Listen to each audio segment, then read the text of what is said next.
පින්නතුනි චන්න වගේ කල්යාණ මිත්‍රෝ ඉන්න ඕනේ.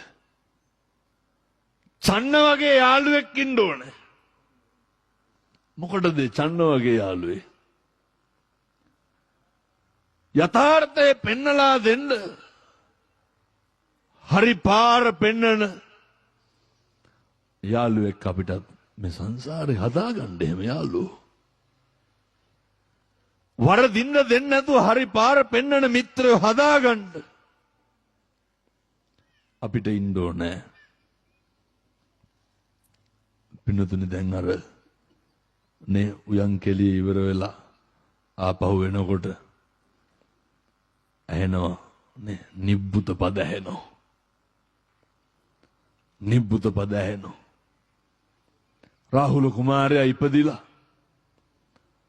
දැන් බලන්න මේ සංසාර පුරුදු කල්යාණ මිත්‍රත්වයත් එක්ක ඇති වෙලා තියෙන විදිහ.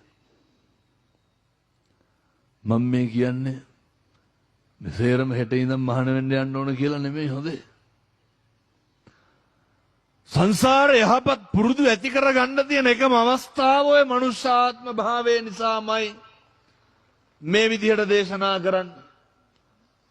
අය අපිට අවස්ථාවක් ඉන්නේ නැති නිසා. පින්නතුනි යනකොට නාටිකාංගනාව වැහි වැහැලා මාලිගාවේ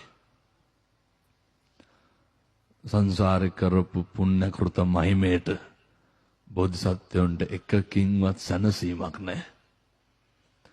පාන්දර ජාම වෙනකොට බලන්නකො නෙක්ඛම්ම පාරමිතාව පුරපු එකේ ආනුභාවය. පාන්දර ජාම වෙනකොට පින්නතුනි බෝධිසත්වයන්ට නිින්ද යනවා. ඇහැරිලා බලනකොට මුළු මාලිගාවම අමුසොහනක් වාගේ. මේ අවස්ථාව අපිට හරි වටිනවා මේ යථාර්ථය තේරුම් ගන්න.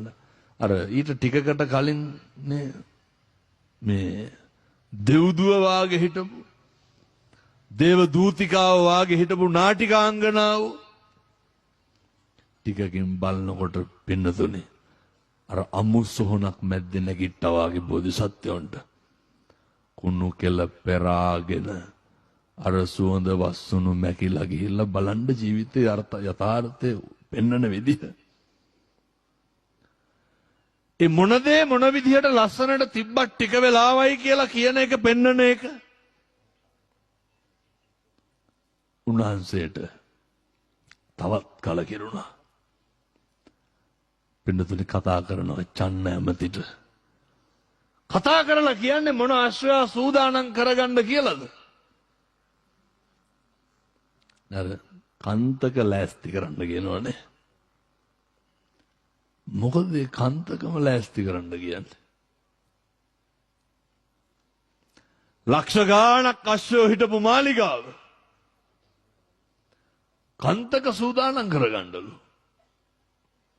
පින්නතුණු මුළු සංසාරෙම බෝධිසත්වයොත් එක්ක බෝධිසත්වයෝ ස්වාමියා කොටගෙන හිටියේ කන්තක. කල්යාණ මිත්‍රයෝ පින්නතුනේ. ස්වාමියා කොටගෙන හිටියේ චන්න. සංසාරේ බෙරුම් පුරාගෙන ආපු ඒ ගමන නිමා කරන්න හදනවා. ඒ කන්තකත් එක්කම.